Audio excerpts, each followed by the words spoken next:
கார குழம்பு வச்சாலே இப்படித்தான் பொழுதிக்கும் கக்கூஸ்குள்ளவே இருக்கணும் போல இருக்கு.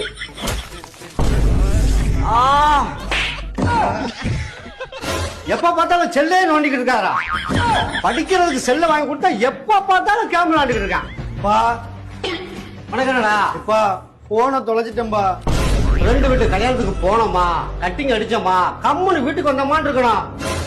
அதை விட்டுப்புட்டு புல்லா குடிச்சு மட்டையாயிட்டு சாக்கடைக்குள்ள படுத்து கிடந்து அத உன் மாமனார் பார்த்து செல்ல எடுத்து வந்து என் கையில கொடுத்தாரு. இப்பவே உன் மகன் இந்த குடி குடிச்சிட்டு ரோட்ல வாந்தி எடுத்துட்டு கிடக்கான. உன் மகனை நம்பி என் பொண்ணை கொடுத்தா என் மகன் வீட்டுல வாந்தி எடுக்க மாட்டா, உன் மகன் ரோட்ல தான் வாந்தி எடுத்து கிடப்பா அப்படின்னு சொல்லாம சொல்லிட்டு போறேன். யோ உனக்கு விஷயம் தெரியாம பேசாதறான். நேத்து நானும் அவர்தான் உட்காந்து சரக்கு அடிச்சுக்கணும். அவர் கட்டி நான் சேர்த்து அடிச்சிட்டேன். அதான் வந்து உன்னை போட்டு விட்டுட்டு போறாரு. ஆயிரம் ஆயிரம்